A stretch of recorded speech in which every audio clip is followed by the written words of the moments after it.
What is happiness to you? As we go through life, isn't this the question that we ask ourselves? Am I living happily? What can I do to live my best life? For me, I learned what I need to do to be happy by being a part of an intentional community. My intentional community was at the High Mountain Institute, a school I went to for first semester of my junior year. It gave me a space to do the things that I love and grow close to people who share my passions, while experiencing new adventures and learning along the way.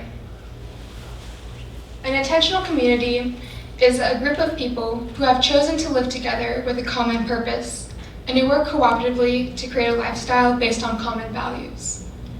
Or a simpler way to put it is living with others, not just around them. Communities bring happiness to people because humans need genuine relationships. Solitary confinement is one of the harshest punishments in our society because humans are social creatures. There have been many studies on the sources of happiness, and they all contribute to many different causes, but they all agree that one of them is genuine relationships with other people. The thing is, our society is becoming consumed with social media. People are beginning to spend significantly more time online than in person. The Bureau of Labor Statistics reported that in 2016, the average American spent 65 minutes socializing every day. Only 4 minutes of those were done in person. That's 24 hours of in-person socialization every year.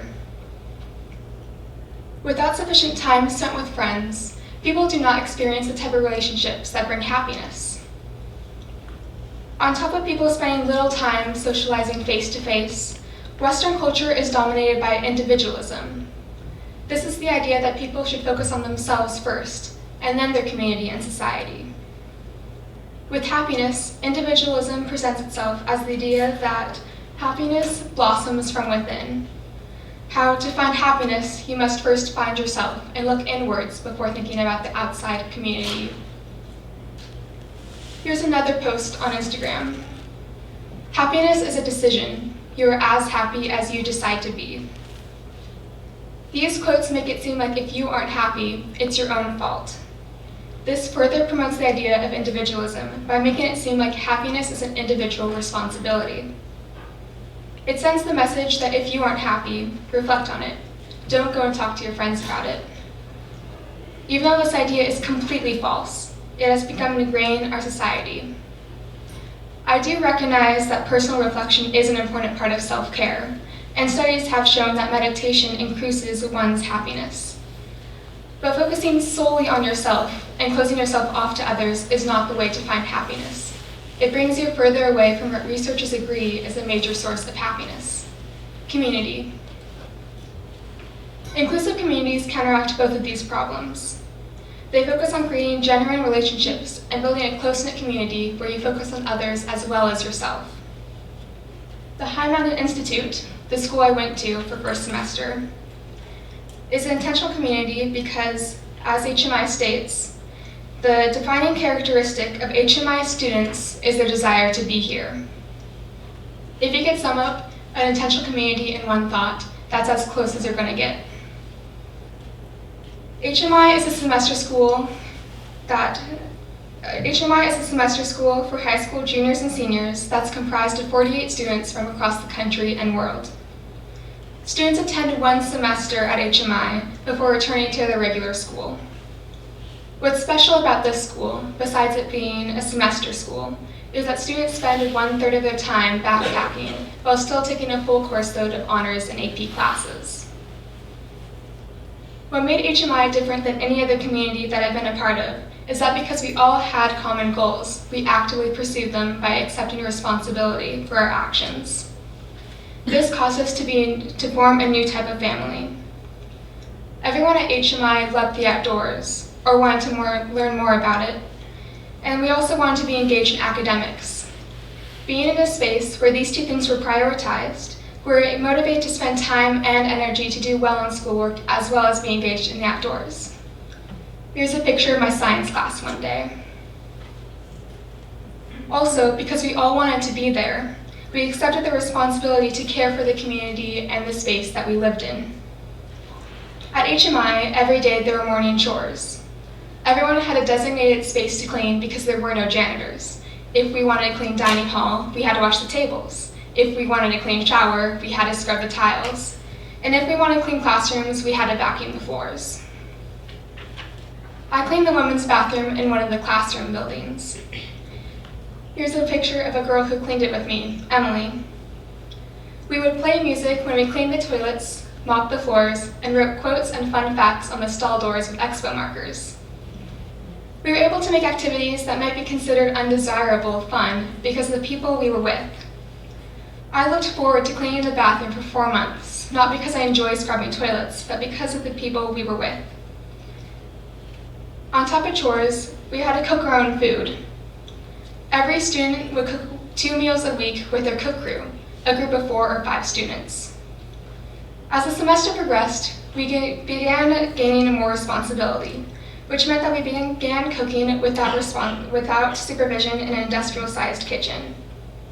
The aspect of gaining more responsibility as the semester progressed was the same for all facets of life at HMI. We had to make sure that we woke up early enough to finish our morning runs. We had to chop enough wood to burn on our stoves to heat the cabins. And we had to learn enough to spend 8 days backpacking without the teachers. We also had to plan our schedule so that we have enough time for homework with all of these duties. Not everything was serious, though. During the semester, each cabin had 2 nights of fun, or NOFs. We were allowed to stay out after curfew to watch a movie, go to the local high school football game, make s'mores by the lake, and do other activities. My cabin, Cabin 7, decorated the dining hall for our second NOF. Before we left for Thanksgiving break, we had a meeting to discuss our plans. When we were home, we got decorations from our houses or went out to the store to buy new ones. We snuck them back to campus, and then we just had to keep the secret. We got ready for bed like normal, so that no one would be suspicious. We brushed our teeth with everyone else, and then went to our cabin for a little bit before bringing all of the decorations to the dining hall.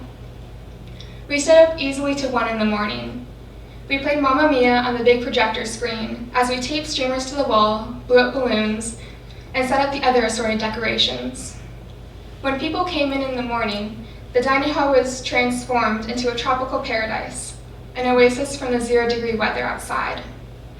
It was complete with paper fish, seashells, and even a blow-up palm tree. We even coordinated with Becca, the woman who directed the kitchen and ordered the food, so that we had tropical fruit for breakfast. Through these shared experiences, we were able to grow close. With these intimate relationships, we were able to care for each other in ways that I'm not seen in other communities. If someone was having a bad day, we would happily find the time to talk to them and truly listen to them. This trust resulted in people being their genuine selves. People were unafraid to express themselves in whatever clothes they wanted to, even if it was considered unfashionable by mainstream media. People were also able to dance with one another, no matter their skill level, and have fun with it because no one was worried about the judgments of other people. We called these dance parties. After study hall, we would spend half an hour dancing with each other in the dining hall. People would connect their computers to the speaker system to play their music, and then we would all dance together. We were also true to ourselves at prom. People came up with elaborate promposals and then wore wacky clothes to the dance.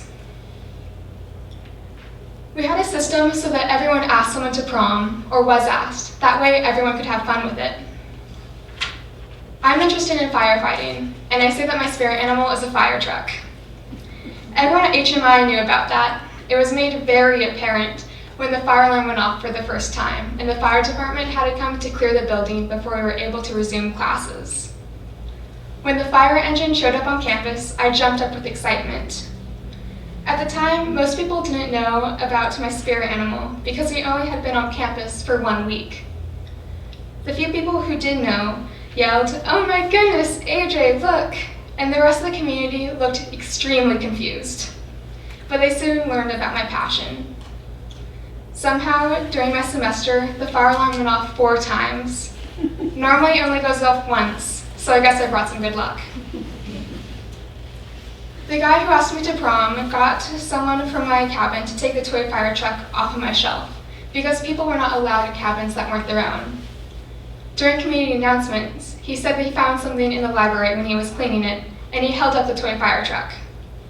Obviously, everyone knew that it was mine, but then he said that there was a note on the bottom. It said prom.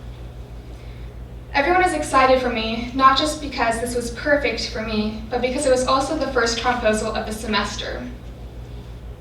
This promposal was unique to me, and I never heard of anyone have a promposal as silly as this one at any other school. Because we were such a close-knit community, we were able to embrace each other's weird quirks, like bringing a toy fire truck on an 18-day backpacking trip in the canyonlands of Utah. Once it was finally the night of the dance, people wore clothes not typically associated with prom. I wore colorful socks with my bright green Crocs, along with a tie over my dress. Other people wore all pink suits or had crazy hair. This community became a space where we could do what we thought was fun and what was true to ourselves. People were able to find themselves because without the impending judgment of others, we were not afraid to do what we thought was fun. People were happy there when they were themselves, and with the people they loved, doing the things they loved. We all stay in touch still, texting fellow students and teachers. And we all took aspects of HMI life back to our communities at home, like encouraging others to wear those weird pants, and finding more time to do activities with their friends. Now, not all of you may be able to find this type of community and space, but I challenge you to find the people who share your passions and who fully accept you the way that you are. Take time to do the things you love with these people and form relationships with them. When you ask, "How are you?" mean it. Listen to them and talk to them. These people and those activities may become a refuge for you among the stresses of your daily life. Thank you.